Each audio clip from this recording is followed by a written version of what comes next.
হঠাৎ করেই কালকে সকালে ঠিক করি যে আমি ওই বাড়িতে যাব।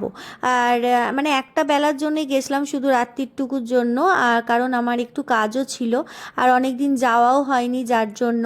তো দেখো একটু সন্ধে হয়ে গিয়েছিল কারণ আমি একটু ঘুমিয়ে পড়েছিলাম।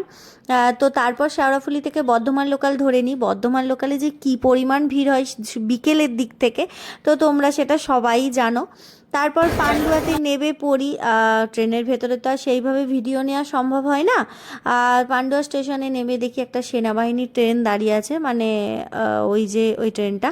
তো তারপর ওখান দিয়ে আমি চলে যাই হচ্ছে ওই ফল মার্কেটটার সামনে দিয়ে ওই একটা ওই স্টেশনারি দোকানে। এই দোকানটা থেকে আমি প্রতিবার যখনই ওখানে যাই, আমার বাড়িতে তো সবাই মিষ্টি খায় না, যার জন্য আমার বাবা এই জিনিসটা খুব ভালোবাসে। এটা মুম্বাইয়ের খুব ফেমাস একটা খাবার, ভাকরবাড়ি। ওটা আমার বাবা খুব ভালোবাসে, কারণ আগে আমার বুয়া ওটা নিয়ে আসতো মুম্বাই থেকে। তো বুয়া না থাকার কারণে ওটা আর কেউ আনে না, যার জন্যই আমি নিয়ে যাই, এখানে পেয়ে যাই যেহেতু। তো আমি সবার ভিডিও দেখেছি যে পান্ডুয়াতে অনেকগুলো মল ওপেন হয়েছে, এমনকি আমি যেতে আসতেও দেখেছি, কিন্তু এখনও অবধি আমি একটাতেও ঢুকতে পারিনি নতুন মলগুলোতে। তো সেইগুলোই একটু ভিডিও করছিলাম তোমাদের সাথে শেয়ার করবে বলে। অবশ্যই পরের বারে গিয়ে একটু ঢুকবো, দেখবো কি কি আছে। তারপর এই হচ্ছে আমাদের গ্রামের রাস্তা দিয়ে চলে যাই, নেমে পড়ি। এই যে এই বাচ্চাটা, এ আমার মায়ের কাছে পড়ে, মায়ের কাছেই বেশিরভাগ টাইমটা থাকে, তো ও আমাকে আনতে এসেছিল।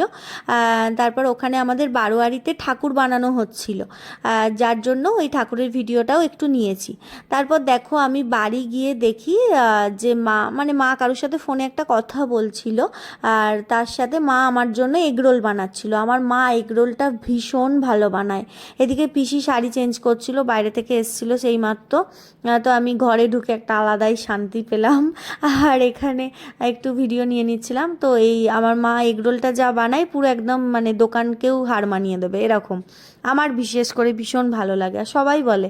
তো তারপর একটু ফ্রেশ হয়ে নিই, ওই যে ওইগুলো শুধু এনেছিলাম ওটাই দেখালাম।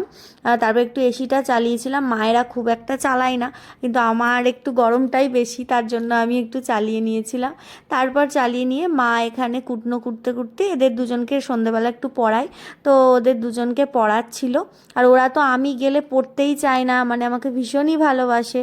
আর তারপর আমিও মায়ের সাথে একটু বকবক করছিলাম। ওই যে পুচকেটা, ও আমার ভিডিওটা করেছে, আমি সেটা দেখিও নি। ও বলছিল দিদি তোমার ফোনটা একটু দেখবো, তো দেখবো বলে ও ভিডিওগুলো করেছে। তারপর দেখো আমার বাবা পড়িয়ে বাড়ি চলে আসবে।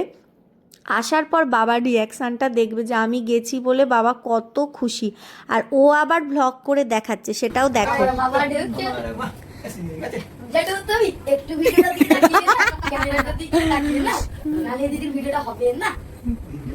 তুমি তাকে তাকিয়ে তোমার মেয়ের সাথে কথা বলিয়ে না, তোমার মেয়ে কত ভালো আছে না, বুঝতেই পারছেন গাইস। আমার বাবা এসে এখন ঢুকলো, আমার বাবা এসে ঢুকলো, আমার বাবা ফল দেখেছিল, আমি দেখতে পাচ্ছি না। তো ও এসে বাবাকে বলেছিল যে আজকে একটু ছুটি দিয়ে দাও না, দিদি এসেছে। মানে আমি গেলে ওদেরও ভীষণ আনন্দ হয়। তো তারপর ওই যে যেহেতু শিক্ষক দিবস আছে, তো আগেই দুটো স্টুডেন্ট বাবাকে পেন দিয়েছিল, বাবা সেটাই এসে দেখাচ্ছিল। তারপর এসে গেছিলো আমার ভাই। তো ওখানে তো ভীষণভাবে মানে আমি গেলেই সবাই আসে ওই বাড়ি থেকে। তো কালকে সবাই আসতে পারিনি, জানতো নাও সবাই আমি যে যাব। আমি একটা বেলার জন্যই মানে কালকে রাত্রিটার জন্যই শুধু গেছিলাম, একটু দরকার ছিল। তো ভাই এসেছিলো, সবাই মিলে আর কি খুব গল্প টল্প হচ্ছিল। ওখানে গেলে আমার এমনিই সময়টা কেটে যায়। তো তারপর আর ভিডিও কিছু নেওয়া হয়নি, সকালবেলা বাড়ি আসার সময় এটুকু ক্যাপচার করেছি। তো চলো আজকের মতো টাটা।